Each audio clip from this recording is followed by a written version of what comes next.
You know that Bill Gates is funding a program over at Harvard University for solar radiation management. Let's just hop right on over here, shall we? And just to put it into perspective, yes, this is what is being passed off as clouds these days. And this looks suspiciously similar to this image right here that a healthy American sent me. And I have done several videos on this channel about why these are not what YouTube is going to call contrails, all right? Because this is not how planes fly. If they are contrails, why do we have some days that are blue and some days that aren't? And if they are contrails, the entire sky would be filled and not just a few. So I have many objections to that over at my Substack as well. Let's take a look at this. I want to bring you, I've got a couple of things here for you. Oh, we'll take a look at that in just a moment. Here's what I want. All right. It says this Bill Gates funded chemical cloud could help stop global warming. I covered this story in a previous video, but I wanted to bring an updated version for you so that you could see that it's right out in the open. Now, Bill Gates is not the only one that is funding this. I will show you what's going on over at Harvard, and then I will read to you a little bit more. So here we go. This is funding for Harvard's solar geoengineering research program, and it's funded by the following foundations and individuals. It would be interesting to dive into this a little bit more.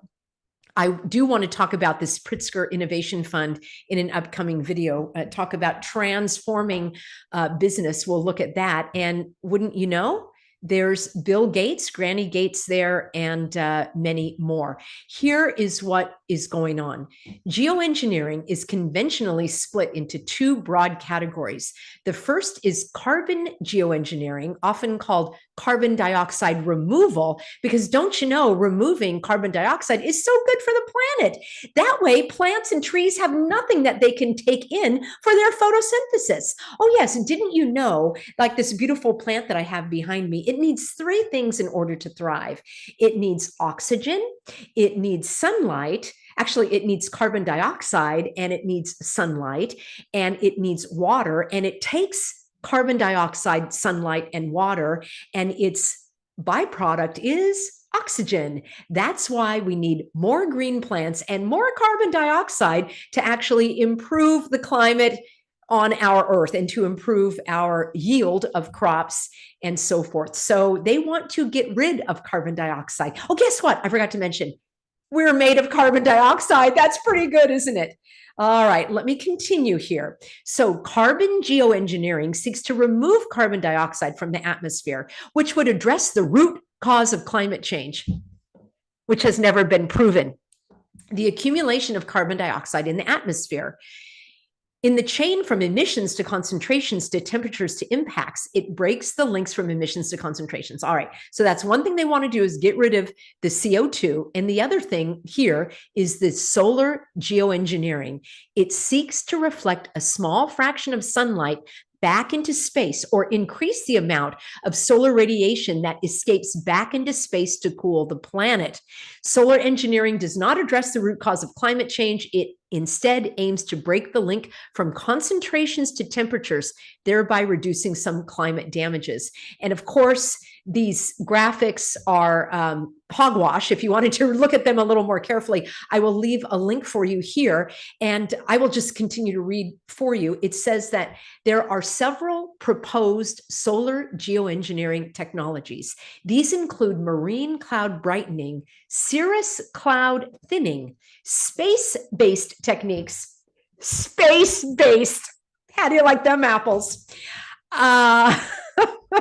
Stratospheric aerosol scattering, among others. Marine cloud brightening would attempt to brighten marine clouds to reflect more sunlight back into space. Because obviously we don't need sunlight on the planet, as I just explained. Certainly we don't need it to grow food or to tan our skin so that we can actually create our own cholesterol that we need in our body is created, and vitamin D, I should say, is created in conjunction with cholesterol through sunlight. So yes, those are necessary, dare I say, essential components in our body.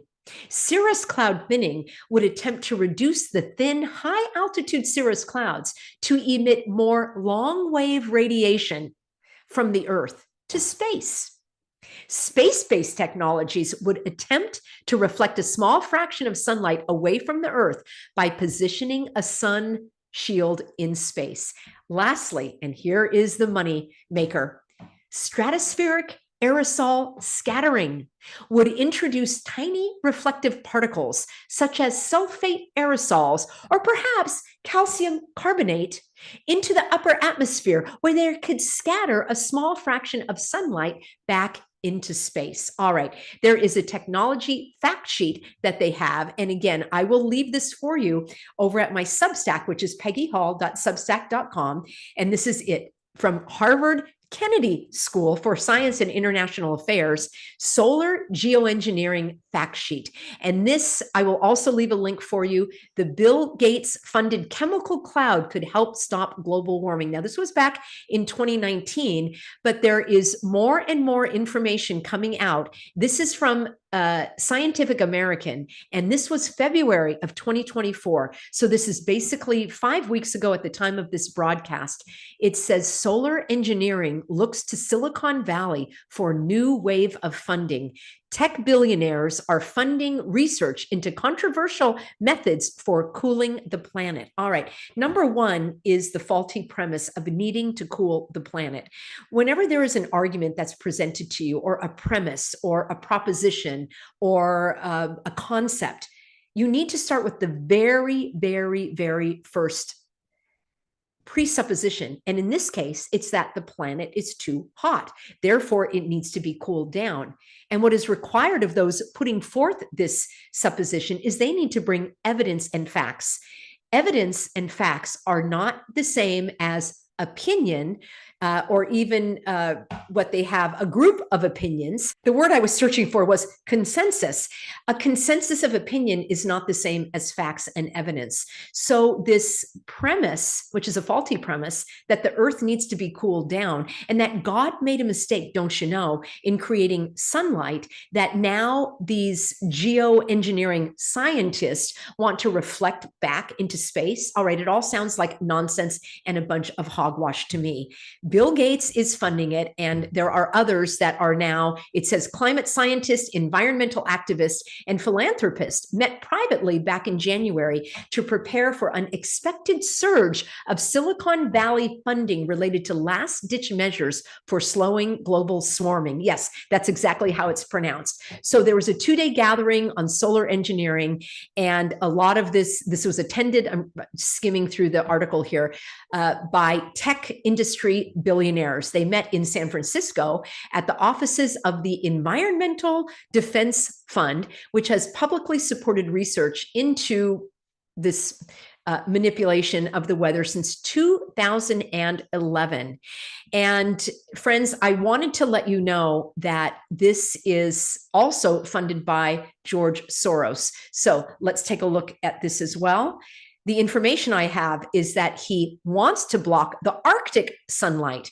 So the billionaire kingmaker has outlined a plan to alter the atmosphere with droplets of seawater. It marks a potential escalation of a controversial technology. I'm bringing you this information on the heels of a video that I did a few days ago about the legislation that is being introduced into several states: Illinois, South Dakota, New Hampshire, Tennessee, and others. But I am skeptical about the legislation because of the way that they are defining the terms. For example, they're saying that in an intentional release of these particles for the explicit use of, XYZ, well, I think for any use, it should be prohibited. And then it also says that they want to prevent the federal government from doing it. Well, what about states? And what about foreign governments? And what about private businesses? So I do believe that these bills that are being introduced are beneficial on the one hand because it's out in the open now, just like this is out in the open. It's on the Harvard website. It's on the major mainstream media, merry-go-round media. So you can see that they no longer are hiding between the spraying in the air. They're coming out and saying, oh yeah, it's beneficial for the planet. For those of you that have not seen my previous videos where I answer the objections such as, why would they do it? How could they all be in on it? and other types of objections. I have an entire Substack where I go through that step by step. That is one of my most viewed Substacks. It's at peggyhall.substack.com, and you can scroll through and see the article, and you can share it, you can print it out, you can memorize it so that you can have these conversations with others.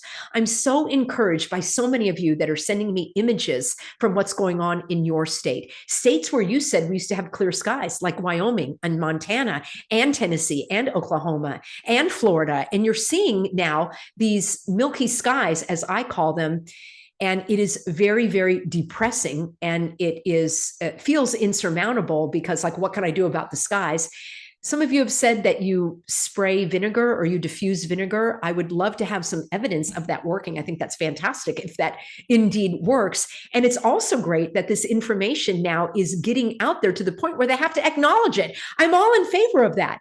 But we need to remain diligent and vigilant, because it may be that these bills that are going to be, ideally, in the hopes of these legislators, that they're going to be passed into law, we have to make sure that when they say, pollution causing activities, that they're not going to lump in you driving your gas powered vehicle, or you using a lawnmower, or running your air conditioner, or having a gas powered barbecue grill, or breathing oxygen, or having a pet, or raising livestock. Mark my words, all of that in their incrementalism could be targeted to say these are pollution causing activities. We passed a law and you are violating the law. So we need to keep an eagle eye on these bills. If you are in these states, and again, I will link the video for you below in the bills that I covered very briefly. Some of you have asked me for a deeper dive. I will do that in the coming days. But for now, just be aware that this is out in the open, and Granny Gates is one of the leading individuals that is funding this. Some of you said, Peggy, why do you call Bill Gates Granny Gates? Well, let's just do this as we close out. You tell me. There's something very, how do I say, feminine about one of these individuals. And there's something very masculine about one of these individuals. That's about as far as I can go on this channel. So you tell me, which has the feminine, soft, sort of, essence, and which has the more aggressive, masculine appearance. All right. Oh, and there, of course, in the background, we've got our New World Disorder logos. Man, I don't know how this person is doing the workouts, but those are some biceps, man. That is, those are some forearms, man. Man, oh man. Let's take a look here. Wowee. Yeah. So, the picture of masculinity, if you wanted to say so. There you have it, friends. And the reason I point this out is because there's just such a grandmotherly, feminine vibe I'm getting there. And the thing is, it's all about deception.